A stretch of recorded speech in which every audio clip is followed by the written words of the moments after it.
네, 7월 13일 이어서 녹화 방송 시작해 보도록 하겠습니다. 아, 이게 제가 홍콩에서 펀드를 제가 직접 운영하고 있는 게 네 가지예요. 하나는 한국 펀드, 그리고 하나는 중국 펀드, 근데 중국 주식만 살 수 있는 중국 펀드, 그리고 세 번째가 중국 홍콩 펀드입니다. 그러니까 중국 주식과 홍콩 주식을 제 나름대로 믹스해서 운영할 수 있는 거죠. 그리고 네 번째가 이제 미국 펀드예요. 미국 펀드 같은 경우에는 이제 ETF 펀드가 50%, 미국 주식 펀드가 50%에서 반반씩 운용이 되고 있습니다. 다 손님들의 취향에 맞춰서 운영하다 보니까 현재 제가 직접 운영하고 있는 건 이렇게 네 가지를 운용을 하고 있습니다. 그 중에서 오늘은 ETF 펀드에 따라서 왜 제가 시장 상방에 대해서 더 이상 논하지 않겠다고 말씀드렸는지에 대해서도 좀 덧붙여서 설명을 드려볼게요. 우선 이게 이제 제가 이제 종목 코드가 이렇게 순서대로 나열이 되어 있어요. 화면을 보시면 아시겠지만 비중 순서대로 나열이 되어 있습니다. 리트라는 LIT 리트라는 ETF, 이 미국에 상장되어 있는 ETF인데 이게 제가 제일 많이 갖고 있는 거예요. 리튬앤 배터리. 예, 제가 워낙 2차 전지 좋아하다 보니까 펀드도 ETF도 이런 거를 했는데 저는 사실 미국 펀드는 되게 운영한 지 오래됐어요. 계속 손님들이 연장하고 계속 연장하고 연장하시기 때문에 요거 코로나 때 되게 잘 샀어요. 좋은 가격에 저는 잘 샀습니다. 벌써 제가 요거를 거의 평균가 22불 정도에 샀는데 벌써 36불까지 올라갔으니까 한 3개월 만에 50% 정도의 수익률이 났고, 또 탄도 마찬가지고 요거는 이제 태양광 시스템 하는 그 ETF인데 여기 보면 솔라 ETF라고 되어 있죠. 네, 근데 이 친구도 정말 많이 올랐어요. 요런 거를 제가 일일이 기업 내용이라든지 왜 제가 이 ETF를 선정했는지에 대해서 이야기 드리다 보면 거의 1시간이 넘어갈 것 같아서 그렇게는 설명드리기가 좀 쉽지 않을 것 같고, 오늘 이것 때문에 여러분들에게 제 ETF를 공개하게 됐는데요. 보시면 뭐 이 앞에 거는 중요한 게 아니고 베트남 ETF입니다. 미국에 상장되어 있는 베트남 ETF인데요. 베트남 지수를 추종하고 있어요. 기본적으로. 좀 더 복잡한 게 들어가 있긴 하지만 그것도 제가 너무 복잡하게 설명드리면 조금 우리 한국 주식도 머리 아픈데 베트남 주식까지 제가 머리 아프게 설명드리는 건 좀 아닌 것 같고, 근데 왜 제가 이거를 선택하게 됐냐면 우리 한번 정리를 해볼까요? 코로나가 끝나고 나서 한국 주식도 많이 올랐지만 우리 미국 주식이 정말 많이 올랐어요. 그죠? 왜냐하면 전 세계의 대장은 미국이잖아요. 그거는 누구도 어, 이렇게 클레임 거는 사람이 없을 정도로 미국 주식 같은 경우는 뭐 빠진 연도보다 오른 연도가 90%, 빠진 연도가 거의 10%가 될까 말까죠. 차트 보시면 아시겠지만 계속 올라왔어요. 물론 중간중간에 이런 고비들은 있었습니다. 이런 고비들은 있었지만 뭐 매수 자리였죠. 무조건 매수 자리예요. 미국 주식은 떨어지면 매수 자리라는 어떤 월스트리트에서의 격언이 있을 정도로 코로나 때 정말 무섭게 빠졌지만, 정말 무섭게 빠졌지만 무섭게 올라갔고, 이거는 완벽한 정말 너무 나스닥은 정말 완벽한 V자. 시간도 똑같이 떨어진 만큼 똑같이 올라갔죠. 그리고 마치 코로나가 없었다는 듯이 계속 오르고 있어요. 자, 미국이 상방을 달리고 있고 최근에 아시아 시장의 대장은 한국주가 아니라 안타깝게도 중국 시장이죠. 어쩔 수 없는 부분입니다. 제가 저번에도 설명드렸다시피 중국은 안타깝게 코로나를 2번 맞았어요. 보시면 알겠지만 자기네들이 먼저 코로나 걸려서 크게 한 번, 전 세계가 코로나 맞아서 또 다시 한 번.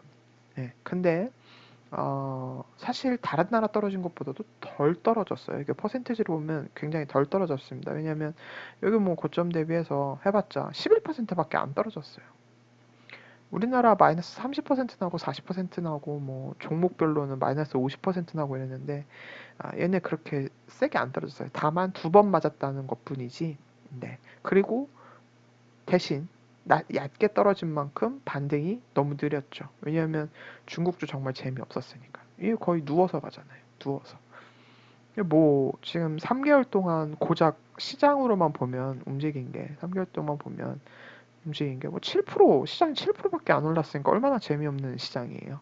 다른 나라 30%씩 40%씩 오르고 있는데 7% 올랐으니까 중국주 소외 당할 수밖에 없었습니다.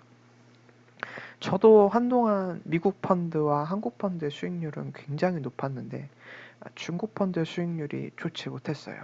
좋을 수가 없죠. 기본적으로 주식들이 다른 나라만큼 쉽사리 움직이지 않았어요. 근데 이렇게 움직이는 걸 보면서 저는 확신은 하나 들었던 것 같아요. 아, 이거 그러면 어느 날 잡아서 급등하겠구나. 한 1, 2주 안에 그동안 안 오른 거 한 번에 다 오르겠구나. 라는 생각을 했었는데, 역시나 그렇게 되고 있고, 되더라고요. 네, 이렇게 결국 이 결과가 왔습니다. 자, 그러면 전 세계의 리더인 미국 올랐고, 두 번째로 미국이 올라가면서 우리나라가 이제 반도체 위주의 국가다 보니까 수출, 특히 기술 수출을 해서 먹고 사는 나라다 보니까 우리나라 코스피 말고 코스닥이 나스닥을 추종하면서 따라왔고, 우리나라와 대만. 우리나라는 대만이랑 비교를 많이 당하죠. 왜냐면 대만도 우리나라에 삼성전자가 있다면 대만에 TSMC가 있다 보니까 그 나라도 그런 기술 수출로 많이 먹고 사는 나라다 보니까 우리나라 증시는 항상 대만 증시와 라이벌 관계이기도 하고 많이 동일하게 비교가 되기도 합니다.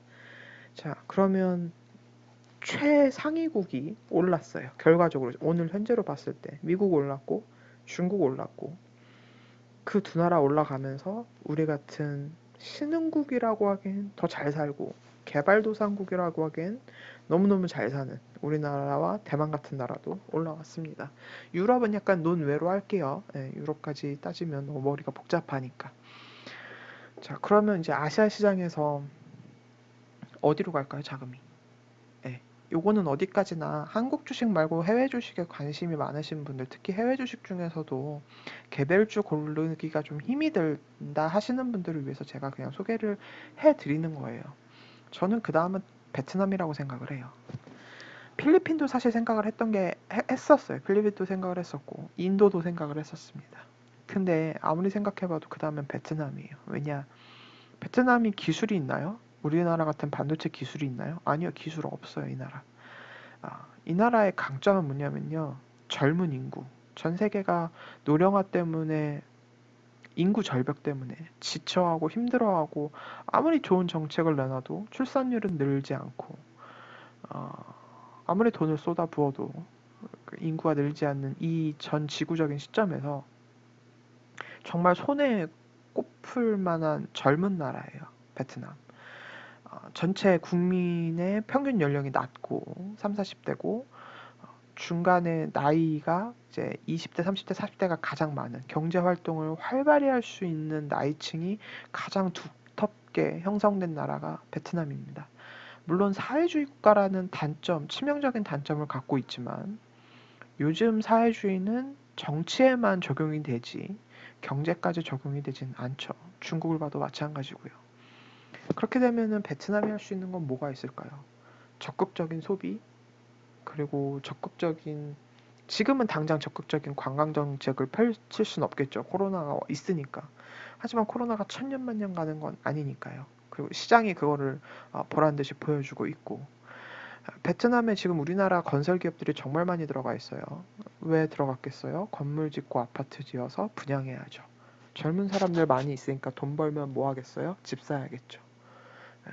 우리나라 90년대 한번 생각해 보시면 될 것 같아요. 돈 많이 있으면 서울 강남에 집 사야 되죠. 네, 그런 것처럼 호치민, 하노이 이런 대도시 단에서 계속 건설이 이루어지고 있고 베트남 내에서도 상위층들은 집을 물론 이 나라 구조 자체가 집을 이제 나라한테 뭐 100년 임대 이런 식으로 초장기 임대 형식으로 구매하는 거지만 여튼 그런 걸 이제 사회적인 걸 무시하고 사회적인 법안을 무시하고 그냥 쉽게 이야기했을 때 집 사는데 혈안이 되어 있습니다.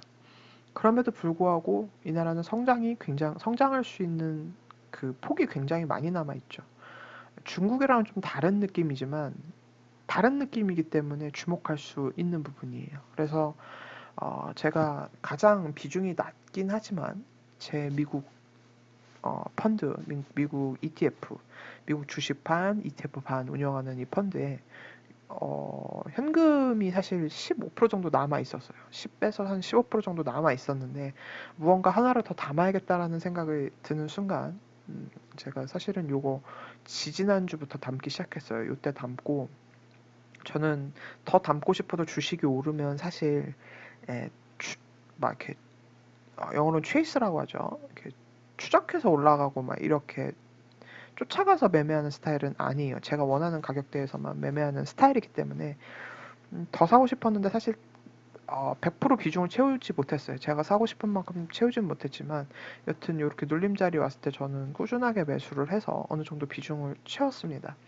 그래서 해외 ETF 펀드에 관심이 많으시다. 나는 한 가지 회사, 하나의 주식 개별주를 매매하기에는 좀 겁이 난다. 라고 하시는 분들께 요거 것들 제가 갖고 있는 것들 비중별로 좀 소개를 해드렸고 신규로 베트남 추종지수 꼭 요 이걸 안 하셔도 돼요.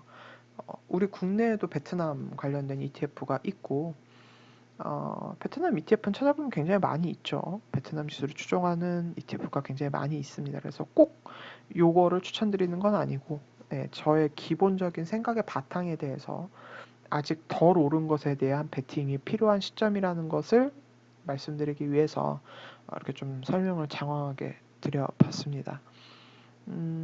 시장은 마지막으로 말씀드리지만 상방이 맞고 전 세계적으로 상방이 맞을 거예요. 특별한 전 지구적 재앙이 다시 닥치지 않는 이상 시장은 상방을 보는 게 맞고요. 그래서 지금은 다시 한번 말씀드린다만 현금을 보유하고 현금을 자꾸 만들고 그런 시기가 아니라 꾸준하게 주식을 갖고 가셔야 되는 시기라는 점 말씀드립니다. 네, 오늘 동영상 여기서 마치겠고요. 저는 내일 다시 뵙도록 하겠습니다. 감사합니다.